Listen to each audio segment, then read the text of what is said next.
കാട്ടകാമ്പാൽ ഗ്രാമപഞ്ചായത്തിന്റെ നേതൃത്വത്തിൽ കുന്നംകുളം പോലീസിന്റെ സഹകരണത്തോടെ സ്വാതന്ത്ര്യദിനാഘോഷവുമായി ബന്ധപ്പെട്ട് സ്വാതന്ത്ര്യദിന റാലിയും ചിറക്കൽ സെന്ററിൽ പൊതുസമ്മേളനവും സംഘടിപ്പിച്ചു.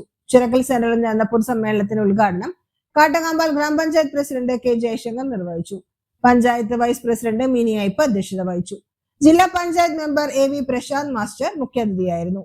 ആരോഗ്യ വിദ്യാഭ്യാസ standing committee chairman K M Razak സ്വാഗതം ആശംസിച്ച ചടങ്ങിൽ വികസനകാര്യ standing committee chairman M P Rajan, ക്ഷേമകാര്യ standing committee chairman Shailaja Arundas, ഗ്രാമപഞ്ചായത്ത് പ്രതിനിധികളായ C K Sadanandan master, T S Manikandan, P M Ali, P P Akhil, K H Siddique, N K Chandravathi, Sweety Shaju, Monisha Rajeesh, Anju Sudheesh, സ്വപ്ന പ്രിൻസ്, സന്ധ്യ ഷിബു, ആസൂത്രണ സമിതി ഉപാധ്യക്ഷൻ M A Abdul Rasheed, Kudumbashree chairperson Bindu Manoharan, വ്യാപാരി വ്യവസായി പ്രസിഡന്റ് സോണി സക്രിയ, ജസ്റ്റിൻ പഴഞ്ഞി തുടങ്ങിയവർ പ്രസംഗിച്ചു. പഴഞ്ഞിൽ നിന്ന് ആരംഭിച്ച റാലിയിൽ വിദ്യാർത്ഥികളടക്കം 1000-ലധികം ആളുകളാണ് പങ്കെടുത്തത്. Pazhanji government high school administrator P M Mercy, higher secondary principal Janeer Lal, higher secondary principal Venkitamoorthy, Penjamukh high school പ്രധാനാധ്യാപകൻ Sanoj master, I G English school manager Saleem Mar Baselios, പ്രധാനാധ്യാപകൻ ജി പ്ലസ് മാസ്റ്റർ, കാട്ടകാമ്പാൽ സ്കൂൾ പ്രധാനാധ്യാപിക Bindu teacher, Kanjiramukku M G school പ്രധാനാധ്യാപിക Shaiji Thampi, government L P school പ്രധാനാധ്യാപിക ആശ, മർത്തോമ സ്കൂൾ പ്രധാനാധ്യാപകൻ K Linu master, school പ്രധാനാധ്യാപിക Suja teacher, M D college NSS കോർഡിനേറ്റർമാരായ Manjusha K K, Aneesha Ramdas, health വിഭാഗം ഉദ്യോഗസ്ഥരായ മാജിദ് തുടങ്ങിയവർ നേതൃത്വം നൽകി. കുന്നംകുളം പോലീസ് സബ് ഇൻസ്പെക്ടർ മധുവിന്റെ നേതൃത്വത്തിൽ കുന്നംകുളത്തെ പോലീസ് സേനയും റാലിയോടൊപ്പം അനുഗമിച്ചു. പഴഞ്ഞി മാർ ബസേലിയോസ് സ്കൂളിലെ കുരുന്ന് വിദ്യാർത്ഥികളിലെ ബാൻഡ് മേളവും സ്കൈറ്റിംഗ്, കലാരൂപങ്ങൾ, പഴഞ്ഞി ഗവൺമെന്റ് ഹൈസ്കൂളിലെ സ്റ്റുഡൻസ് പോലീസ് കേഡറ്റുകളിലെ പരേഡുകൾ എന്നിവ റാലിക്ക് മാറ്റുകൂട്ടി.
നാടിന്റെ